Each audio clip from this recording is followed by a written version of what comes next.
Pois é, e se uma boa comunicação traz resultados positivos, ela também é aspecto importante para solucionar ou evitar eventuais crises na empresa. A gente conversa agora sobre esse assunto com o jornalista Carlos Gonçalves. Muito bom dia, Carlos.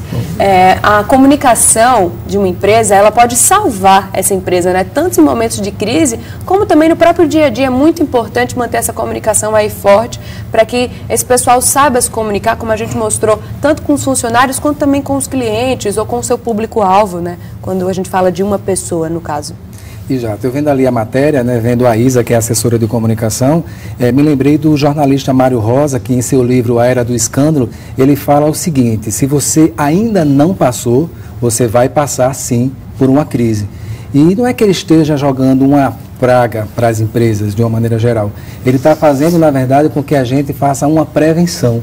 E, infelizmente, né, a grande maioria das empresas, ela não consegue pensar antes, não consegue fazer um planejamento estratégico, não consegue delimitar qual seria um mecanismo, quais os meios necessários para ter um relacionamento mais efetivo com a mídia no processo de gerenciamento de crise. E a grande dificuldade está em escolher um gestor capacitado, preparado para se pronunciar em nome da instituição. E quando se fala em crise, né, Carlos, bom dia, seja bem-vindo. Quando se fala em crise, a gente pode falar de uma crise interna ou uma crise externa. A gente tem exemplos aí de empresas que passaram por grandes crises externas, como a ADES, por exemplo, né, com aquele suco de soja, né, ela passou por uma grande crise externa que acabou refletindo dentro da empresa. Então, os funcionários, né, o corpo de funcionários, os diretores, né, gera-se uma crise, né, internamente. Então, como é que esse profissional que trabalha essa comunicação, ele pode fazer, existem armas ali que ele possa usar para minimizar essa crise ou para evitar, para preparar os funcionários para uma possível crise externa como essa? Com certeza, né? O que a gente chama na comunicação interna, nos nossos stakeholders, ou seja, no nosso público interno.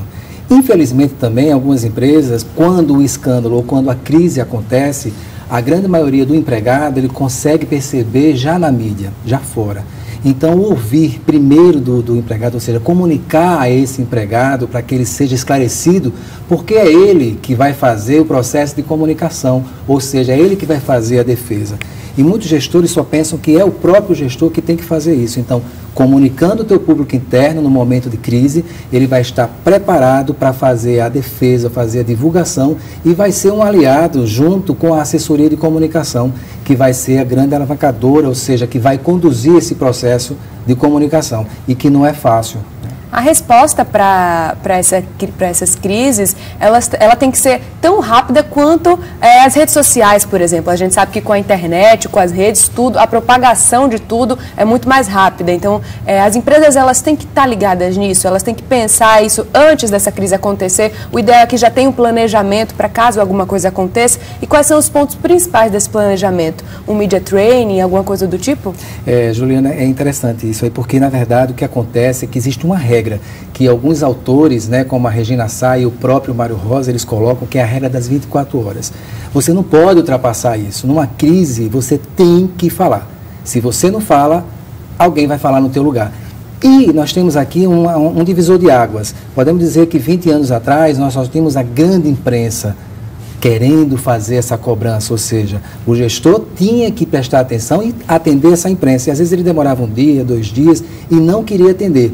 Porque é muito cômodo a gente falar de coisas boas. Isso é típico do ser humano. O ser humano tem essa coisa, né, de falar de coisas boas. É fácil. É fácil de falar de coisas boas. Quando você é cobrado, de repente a mídia está no teu pé e você tem que falar daquilo que te magoa, aquilo que te machuca, aquilo que vai deixar você desconfortável, então você não quer falar e você foge. E quando você foge, alguém fala. E nós estamos agora, depois desse divisor de águas, com as mídias sociais, com as redes sociais. As pessoas vão julgar, vão falar, vão criticar, vai fazer o julgamento e é preciso ter essa regra. E aí sim surgem o como falar em público e surgem os media trainings que estão aí para dar esse suporte, para fazer esse esclarecimento e auxiliar nesse processo de enfrentar sim a mídia, que não é uma vilã nessa história. Carlos, a gente está falando aí de grandes empresas, a gente deu o exemplo aí da Eletrobras, que é uma grande empresa, mas a gente tem também as pequenas empresas, as empresas que muitas vezes são confundidas com os seus empresários, né, de tão pequenas que elas são.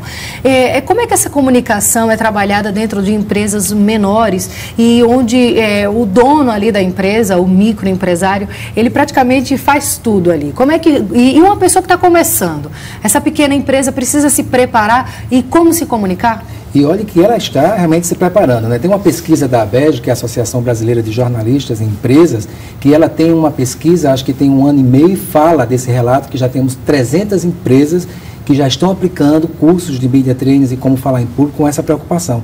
E as pequenas empresas vêm correndo atrás disso. E quando a gente fala de pequenas empresas, não só as pequenas empresas têm essa preocupação. Atletas, artistas, pessoas que se expõem demasiadamente nas mídias sociais, aquelas pessoas que estão buscando se comunicar, têm que ter esse olhar, têm que ter essa preocupação de que a sua imagem fala por você. Né? E é o que a gente chama, o que a gente fala na comunicação verbal, que a gente acha que é mais fácil o falar, né? A grande dificuldade no processo de comunicação, nessas crises, é o não saber ouvir. Ou seja, então a gente tem esses conflitos existenciais que a gente tenta passar para o cliente quando ele passa por um processo de media training. Então essa resposta, ela tem que ser rápida, mas ela tem que ser também eficiente. Você falou aí dos atletas, eu me recordei agora de quando o Cielo foi pego, né, no antidoping. Ele foi a público rapidamente, né, dar seu posicionamento, mas ele estava muito nervoso, ele não conseguia passar segurança daquilo que ele estava falando. Então a imagem dele ficou muito prejudicada por causa daquela insegurança.